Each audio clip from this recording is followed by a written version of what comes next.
Mains के बीच में ही जब मई 2021 में मेरे पापा जी को डेथ हो गया कोरोना के कारण, फैमिली संभालने के लिए फ्लिपकार्ट पर डिलीवरी बॉय का काम करना पड़ा था। ये चीज़ें मेरे लिए काफ़ी शॉकिंग थी कि जो छोटा भाई है वो डिलीवरी बॉय में काम कर रहा है और घर चला रहा है। मैं आईटी किया, उसके बाद भी ये चीज़ें थी। लोगों के अलग अलग स्टेटमेंट आ रहे थे कि आईटी करके मैं मास्टरी कर रही थी कि आपको सिविल सर्वेंट बनना है तो सिर्फ बनना है।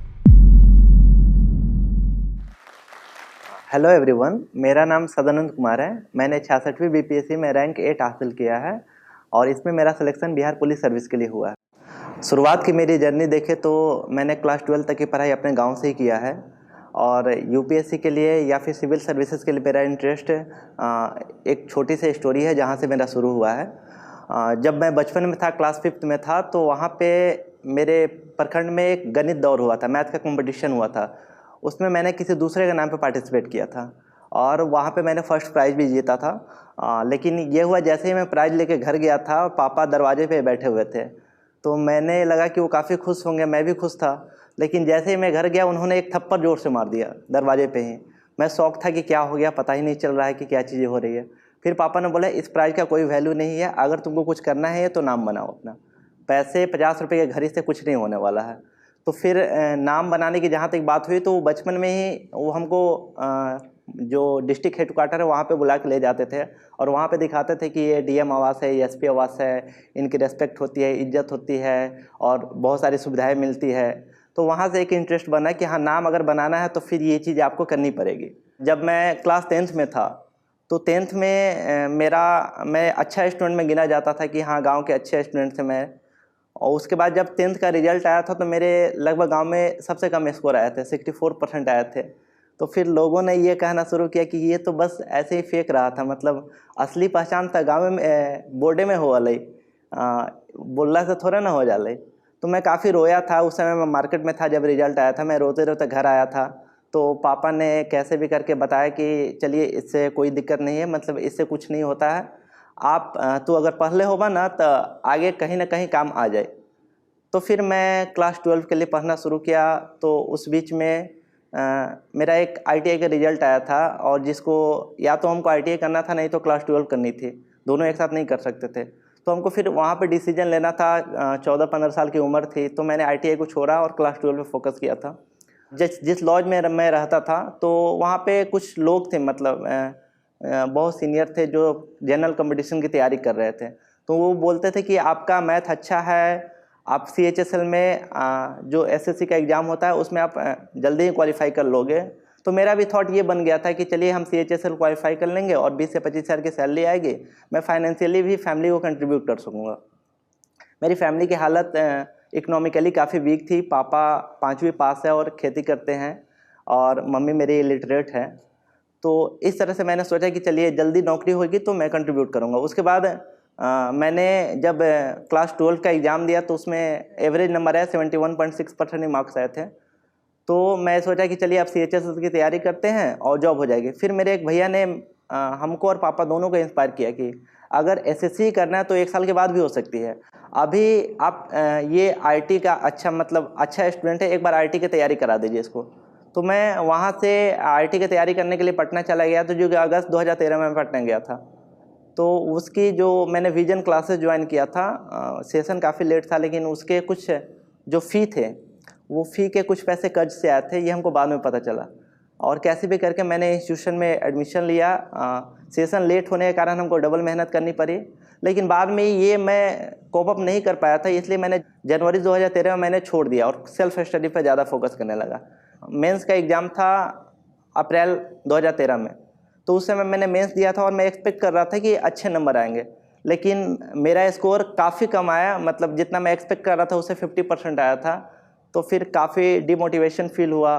और उसके अलावा एक समय तो ऐसा हो गया था कि मैं छत पे चढ़ गया था, थोड़ा सुसाइड का ख्याल आने लगा था। लेकिन मैं जिनके साथ रहता था वो मेरे गांव के भाई ही थे, उन्होंने हमको रोक लिया, नहीं तो शायद हम यहाँ पे होते नहीं। तो उसके बाद पापा हमको घर लेके चले गए और ये एग्ज़ाम का स्ट्रेस बोले या क्या बोले, मेरी तबीयत उसके बाद से लगातार 2 महीने तक हमको टाइफाइड हो गया था और फीवर और सारे वीकनेस के कारण हम 2 महीने तक बीमार रहे थे। तो मेंस में इतना स्कोर आ गया था कि हम एडवांस के लिए, जेई एडवांस का एग्ज़ाम था उसके लिए हम एलिजिबल थे। तो लास्ट के 10 दिन जब बचा हुआ था जेई एडवांस का, तो पापा हम बोले कि देखो यहाँ पे तबीयत तो ठीक हो नहीं रही है, शायद तुम पटना चले जाओ, जगह चेंज होने से शायद तबीयत ठीक हो जाए। तो मैं फिर पटना आ गया और लकली मेरा लक बोले या फिर जो भी बोले कि मेरा तबीयत ठीक हो गया। मैंने 10 दिन की पढ़ाई की और जेई एडवांस वहाँ पे दिया और मेरा जेई एडवांस में सिलेक्शन हो गया। तो वहाँ पे एक चीज़ ये है कि आपको अगर कुछ चीज़ नहीं हो रही है ना, तो शायद हो सकता है कि आपके आगे जर्नी में कुछ अच्छा और लिखा होगा, इसलिए छोटी चीज़ें नहीं हो रही है। तो जब मैं आईआईटी गया तो वहाँ पे मैंने सिविल सर्विस के बारे में अच्छे से जाना और फिर वहाँ से मन था कि मैं सिविल सर्विसेज करूँ, लेकिन फाइनेंशियल कंडीशन वीक थी, तो हर चीज़ वहाँ से मैं नहीं सोच सकता था। मैं जॉब के बारे में सोच रहा था और बहुत सारे स्कॉलरशिप मेरे को आईआईटी में मिली थी, जिससे ये सारी चीज़ें थोड़ी सी आसान हुई। जब मैं आईआईटी में था तो उस समय मेरा आटा चक्की का बिजनेस होता है, गांव में जो गेहूं से आटा बनाते हैं उसका बिजनेस था, तो वो थोड़ा ठीक हो गया था। तो मैं जब फाइनल ईयर में था तो उस समय मैंने गेट का एग्ज़ाम भी दिया था। गेट में ऑल इंडिया रैंक 25 भी थे मेरे। तो मेरे पास फाइनल ईयर में 3 ऑप्शन थे, या तो मैं प्लेसमेंट लेके जॉब लूँ, या फिर मैं गेट के थ्रू कहीं जाऊँ, और या फिर मैं सिविल सर्विसेज के लिए, जो कि मेरा बचपन से सोच था कि वहाँ पे जाऊँ मैं। फिर मैंने पापा से बात किया तो पापा ने बोला देखो बाबू, अभी जो फाइनेंशियल का दिक्कत है कि 10-12 हज़ार जो तुमको महीने मंथली मिलेंगे आपको दिल्ली जाने के लिए, वो मैं दे सकता हूँ, उतना बियर कर सकता हूँ। अभी मेरा इकोनॉमिक ठीक हो गया, मतलब इतना वीक नहीं है कि मैं आपको पैसे नहीं दे सकता हूँ, आपको जो डिसीजन लेना आप लीजिए। तो मैंने गेट का जो था उसके थ्रू जो मिलने वाला था उसको भी छोड़ दिया, प्लेसमेंट में मैं बैठा नहीं, और ये सब चीज़ छोड़ के मैं दिल्ली चला गया। दिल्ली गया, वहाँ पे अगस्त 2017 में मैं दिल्ली गया था, और दिल्ली में जाके मैं 6 महीने लगभग पढ़ा था। तब तक बिजली विभाग ने मेरी इलेक्ट्रिसिटी काट दी थी घर की, कुछ केस के कारण, और मेरा बिजनेस था वो पूरा ठप हो गया। तो जनवरी के बाद तो पापा नहीं बोले, लेकिन मैं मार्च में होली के समय में जब घर आया था तो उस समय इकोनॉमिक कंडीशन काफ़ी वीक थी, तो मैंने डिसाइड किया कि हम जॉब कर लेनी चाहिए। अब ऐसे हम सिविल सर्विसेज में प्रेडिक्टेबिलिटी नहीं होने के कारण हम कंटिन्यू नहीं कर सकते, कब होगा कोई पता नहीं था। तो मैंने इग्नाइट क्लासेस पूर्णिया में as a math faculty IIT के बच्चों के लिए पढ़ाना शुरू किया। तो वहाँ पे मैं जब पढ़ाना शुरू किया, जॉब एक हो गई। उस समय मेरी पापा की उम्र लगभग 60 क्रॉस कर रही थी 2017 में। तो उन्होंने ये बोला कि अब एक थोड़ा सा इमोशनल भी है कि इमोशनल ब्लैकमेल टाइप है कि गांव में कि अब हम पतों के मुंह देख लेती तो अच्छा रहता, अब तो हमारे ही वाला बारी। तो हम भी ज़्यादा फोर्स नहीं कर पाए, क्योंकि उनको बहुत सारी बीमारी थे, डायबिटीज़ भी थे, ब्लड प्रेशर का बीमारी था, और उनको 2001 में भी पैरालिसिस हो गया था, जिनमें उनका बायां हाथ काम नहीं करता था, मतलब बहुत हल्के फुल्के काम के लिए यूज होता था। तो फिर शादी की बातें चलने लगी और फरवरी 2019 में मेरी शादी हो गई। तो इन सब के बीच में मैंने कुछ पैसे जमा किए और मैंने 1-1.5 साल के बाद मैंने जॉब छोड़ दी। और जॉब उस समय छोड़ी कि जब फैमिली का भी सिचुएशन अच्छा नहीं था, सब चीज़ ख़राब थी, लेकिन हमको सिविल सर्विसेज करनी थी और मैं जॉब में कंटिन्यू करता तो फिर वो सैलरी बढ़ते रहती है, और थोड़ा सा इकोनॉमिक अटैचमेंट के कारण हम शायद आगे ना छोड़ पाते। उसमें वाइफ का भी सपोर्ट रहा, उन्होंने बोला कि आपको जो करना है वो कीजिए, कुछ दिन का कष्ट होगा वो हम झेल लेंगे। तो उसके बाद मैंने जॉब छोड़ दी। थोड़ा सा बाद में दिक्कत भी होगा, लेकिन मैंने फैमिली को भी कुछ कंट्रीब्यूट किया, पैसे थे, और फिर मैं दिल्ली चला गया। मतलब मैं सेल्फ स्टडी करता था दिल्ली में, बट कहीं एक और जगह चाहिए था कि अगर हम घर पे रहते तो हम उतने कॉन्सेंट्रेशन के साथ पढ़ नहीं पाते, तो कहीं भी बाहर रहना था तो मैंने दिल्ली को ही चुना कि दिल्ली में ही रहते हैं। मैं सितंबर 2020 में मैं दिल्ली चला गया तैयारी करने के लिए। उसके बाद मिड सितंबर में 66 का नोटिफिकेशन आ गया। तो मैंने सिंस सिविल सर्विसेज ही करनी थी तो कहीं ना कहीं देखना था, तो मैंने 66 का फॉर्म भरा और उसके लिए उसका एग्ज़ाम दिसंबर में था। मैंने प्रिपेयर करना शुरू किया। मेरा प्रीलिम्स मैंने अच्छे नंबर से क्वालिफाई किया। मैंने अच्छे नंबर से क्वालिफाई इसलिए किया ताकि मैं मेंस के लिए सीधा सीधा प्रिपेयर कर सकूं। उसके बाद मैंने मेंस का तैयारी शुरू किया, और जब मेंस के बीच में ही जब मई 2021 में मेरे पापा जी को डेथ हो गया कोरोना के कारण, तो एक सेटबैक का था कि थोड़े बहुत जो रिस्पॉन्सिबिलिटी वो थे, उनके पास जो रिस्पॉन्सिबिलिटी थी वो सारी चीज़ मेरे ऊपर पड़ने वाली थी। मैं घर का सबसे बड़ा बेटा था। अब एक चीज़ थी कि एक फाइनेंशियल दिक्कत था, इमोशनल दिक्कत, सोशल प्रेशर, और सारी रिस्पॉन्सिबिलिटी एक ऐसे लड़के पर पड़ी जिसको आगे जाके सिविल सर्विस मिलना था। अब इन सब के बीच में फिर भी मैं तैयारी करता रहा, और इसी बीच में क्या हुआ था कि मई में उनका डेथ हो गया था। मैं ये सारी चीज़ सोच ही रहा था, तब तक 5 जुलाई को बीपीएससी नोटिफिकेशन निकाल दी कि आपका एग्ज़ाम जुलाई लास्ट में 29, 30, 31 को होने वाली थी। अब तो ये मेरे लिए लगभग इम्पॉसिबल था कि पापा का डेथ के कारण पढ़ाई ज़्यादा हो नहीं पाई थी। तो मेरे पास लगभग 20 दिन बचा हुआ था। मैं सोचने लगा था कि चलिए ठीक है, इस बार तो अब नहीं हो पाया, अगले बार मैं अच्छे से दूंगा। इन सब के बीच में एक फ्रेंड ने कॉल किया, उन्होंने गाली दिया, वो बोला कि तुम्हारी तैयारी है, 20 दिन अभी बचे हुए हैं और तुम जितना मेहनत करते हो 20 दिन में कर लोगे। तो सिविल सर्वेंट मतलब मेंस देना था हमको बीपीएससी का, और 20 दिन मैंने कभी सुना भी नहीं था कि शायद 20 दिन में होगा, लेकिन फिर भी मैंने वहाँ पे कोशिश किया और जी जान लगा दी। उसमें मैंने बहुत मेहनत किया था। मैंने अपने लगभग ज़िंदगी का सबसे ज़्यादा मेहनत था वो मैंने 20 दिन में किया था। और मैं मेंस को लेके मैंने मेंस दिया और मेंस मेरा काफ़ी अच्छा गया था। मैं काफ़ी कॉन्फिडेंट था मेंस को लेके, बट मैं लोगों को बोल नहीं रहा था कि मैं कॉन्फिडेंट हूँ। लोग पूछ रहे थे तो मैं बोला ठीक है, नॉर्मल गया है, कुछ ऐसा एक्स्ट्रा नहीं है।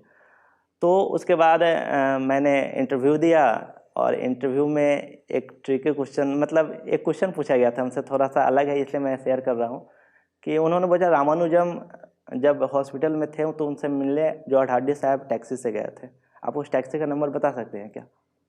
तो सिंस ये मैथमेटिक्स सिलेबस था और मैंने रामानुजम को अच्छे से पढ़ के रखा था, तो मैंने 1729 नंबर था तो मैंने बता दिया। फिर उनके उसको लेके वहाँ तक भी नहीं रुके, उसके रिलेटेड भी 4-5 और क्वेश्चन पूछे थे। तो इंटरव्यू मेरा उतना अच्छा नहीं गया था, एवरेज टाइप ही गया था, लेकिन मैं मेंस को लेकर काफ़ी कॉन्फिडेंस था कि हाँ मेरा मेंस अच्छा गया। मेंस का जो इंटरव्यू का फाइनल रिजल्ट जिस दिन आया उसी दिन एक फ्रेंड ने कॉल किया, वो बोला कि सनंद भाई आपका 4 रैंक आ गया है। तो हमको थोड़ा गुस्सा आया, एक तो रिजल्ट का फ्रस्ट्रेशन था, 2 दिन से वेट करा रहे थे कि रिजल्ट आ जाएगा। फिर मैंने बोल दिया कि भाई मजाक का समय नहीं है, आप फ़ोन रखिए, मैं खुद फ्रस्ट्रेट हूँ। उसके बाद जस्ट दैनिक जागरण ने फ़ोन किया, प्रभात खबर ने फ़ोन किया कि सर आपकी 4थी रैंक आई हुई है। एक्चुअल में 8वीं थी, लेकिन कुछ मीडिया में गलत के कारण वो 4th रैंक आ रही थी। तो फिर तब जाके थोड़ा सा मैं अच्छा मेरा गया था, लेकिन मैं इतना नहीं था कि मैं एकदम टॉप 10 में आ जाऊंगा। तो मैं थोड़ा सा ज़्यादा खुश हुआ, रात भर मैं सो नहीं पाया, बीच में घर वाले भी नहीं सो पाए। और उसके बाद मैंने किसी को कॉल नहीं किया, घर वाले खुद ब खुद कॉल करने लगे। और अगले दिन मैं माँ को, उसी दिन मैंने माँ को कॉल किया था कि सिर्फ मेरी माँ ही बची हुई थी और पापा तो थे नहीं। तो मैंने माँ को कॉल किया था, तो वो रात हो गया था तो कॉल उठाई नहीं थी। और एक घर में फैमिली कॉमन फ़ोन होता था, तो उस फ़ोन पे भाई उठाया, उन्होंने बोला कि माँ अभी सोई हुई है। तो मैं सुबह फ़ोन किया तो माँ बोल रही कि अच्छा रिजल्ट आ गया कि एमे कथी हो वाले। तो मतलब एक चर्चित पोस्ट है डीवाईएसपी अगर बोला जाए तो, लेकिन माँ बोले ये क्या होता है इसमें। फिर उसके बाद एक और चीज़ हुई थी कि वो बोल रही थी कि अच्छा हमको हमें ऐसे थोड़े ना कुछ पता कि कथी हो वाले, तू खुश बारा नो। मैं वहाँ पे रोने लगा था, मैं कुछ बोल नहीं पाया वहाँ पे, और फिर फ़ोन रख दिया। इसी बीच में जब मैंने दिल्ली में था तो दिल्ली के पढ़ाई के बीच में पापा की डेथ के बाद जो प्रॉब्लम आई थी, वहाँ पे मेरे ससुराल वालों ने भी काफ़ी मदद की। मैंने फाइनेंशियल सपोर्ट तो नहीं लिया, लेकिन उन्होंने इमोशनली हर जगह पे साथ दिया था। और एक सबसे बड़ी चीज़ थी कि मेरे भाई को फैमिली संभालने के लिए फ्लिपकार्ट पर डिलीवरी बॉय का काम करना पड़ा था। ये चीज़ें मेरे लिए काफ़ी शॉकिंग थी कि जो छोटा भाई है वो डिलीवरी बॉय में काम कर रहा है और घर चला रहा है। मैं आईटी किया, उसके बाद भी ये चीज़ें थी। लोगों के अलग अलग स्टेटमेंट आ रहे थे कि आईटी करके मास्टरी कर रही थी जब हम पढ़ा रहे थे उस समय, लेकिन मैंने इग्नोर किया सबको और अपना काम था वो मैं करते रहा। और फाइनली मैं आईएएस तो यूपीएससी तो अभी नहीं क्लियर कर पाया हूँ, लेकिन उम्मीद है कि आगे मैं वो भी कर लूँगा। तो ये सारी जर्नी थी मेरी। इन सारी जर्नी में कुछ सीखने वाली बात ये है कि पहला चीज़ तो हम ये बोलेंगे कि अपना एम को आप हमेशा ऊपर रखें, क्योंकि अगर मैं CHSL जो एसएससी का एग्ज़ाम था अगर वहाँ मैं चला जाता तो आपके सामने तो मैं बिल्कुल नहीं होता। वहाँ पे 20-25 मंथली आ रहे होते और शायद मैं किसी कर्मचारी की तरह वहाँ पे पड़ा हुआ रहता। तो आप एम अगर आप 500 मीटर का रखेंगे ना कि 500 मीटर हमको जा रहा है, तो आप बीच में भी रुक सकते हैं। लेकिन अगर आप एम अगर 5 किलोमीटर का रखेंगे ना, तो आप रेस्ट भी करेंगे ना 2 किलोमीटर के बाद करेंगे। तो आप एम को ना बड़ा रखें। दूसरी चीज़ यह है कि लोगों के से आपको फ़र्क नहीं पड़ना चाहिए। लोग आपको डिमोटिवेट करने के लिए बहुत आएंगे। हर कोई बोलेंगे आपसे नहीं कर सकते, आप गांव से हो, आपका 10th अच्छा नहीं गया है, आपका 12 अच्छा नहीं गया, आप उतने इंटेलिजेंट नहीं हो, तो आपको डिमोटिवेट करने के लिए सब कोई आएंगे। लेकिन आप हमेशा याद रखें कि यूपीएससी या बीपीएससी जो भी सिविल सर्वेंट की एग्ज़ाम है, इसमें सिलेक्शन का रेशियो है वो 0.1% है। मतलब 1000 में से सिर्फ एक का होने वाला है। तो आपके अगल बगल में जो 999 है ना, उनका सिलेक्शन नहीं होगा।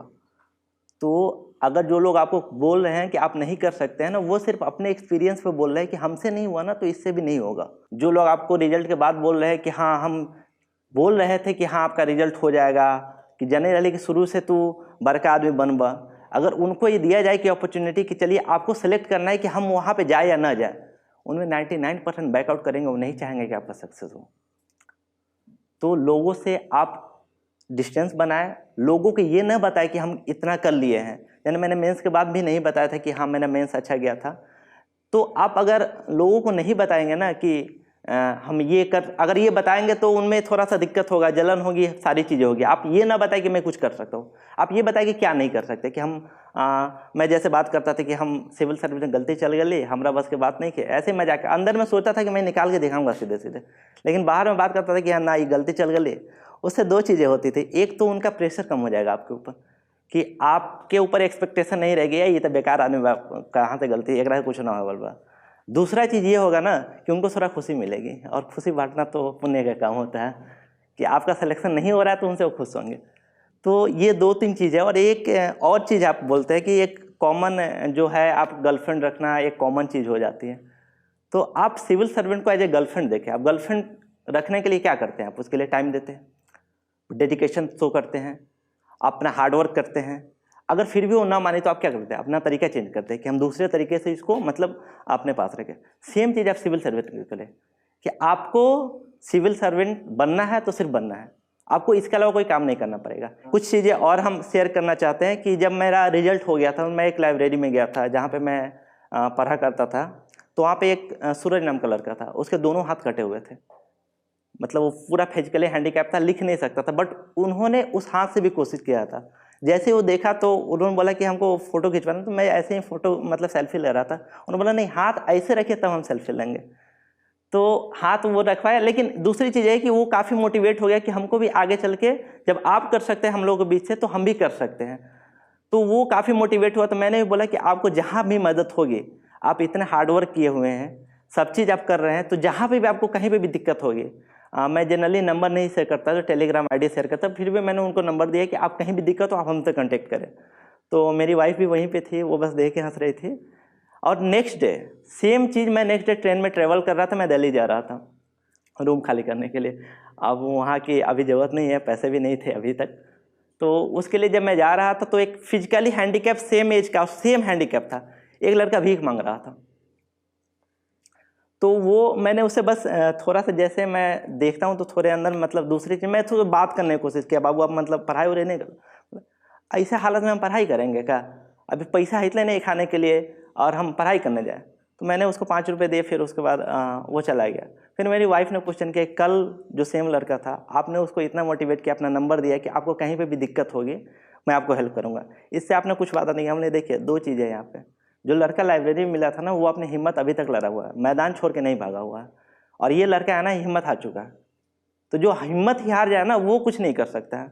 मेरे पापा जब डेथ हुई थी, मैं डेथ से एक रात पहले उनके पास था। उन्होंने बस 2 लाइन बोली थी कि बापू ज़िंदगी में तुम कुछ भी कर सकते हो, बस 2 काम मत करना। एक चीज़ है, मैदान छोड़ के मत भागना। आप जो भी कर रहे हो ना, उसमें मैदान में डटे रहना, क्योंकि जो सैनिक मैदान छोड़ के भाग जाएगा वो लड़ नहीं सकता। और दूसरा चीज़, अपने ज़मीन को कभी मत भूलना। मैं जब आईआईटी हो गया था ना मेरा, मैं जाता था तो खेत में खाद छींटने जाता था, मैं खुद खाद छींटता था। तो लोग बोलते थे कि लड़का आईआईटी हो गया, इंजीनियर कर ले लो, तू खाद छींटो जरूर था। तो उनका स्टेटमेंट आता था कि कितना बार का हो जाएगा ना तो रहेगा किसान का बेटा ही।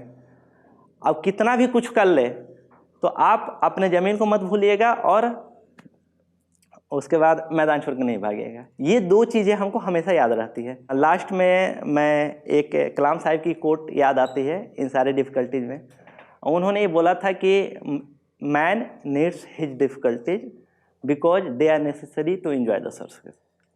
कि अगर आपको प्रॉब्लम नहीं आएगी ना तो आप इम्प्रूव नहीं कर सकते हैं। और भगवान भी देते हैं, वो आपको प्रॉब्लम देते हैं एक हाथ से तो बहुत सारे दरवाजे खोल देते हैं, आप उन दरवाज़ों को बस तलाश करनी है। आप दरवाजे खोलिए, मेहनत करते रहिए, मैदान छोड़ के ना भागिए।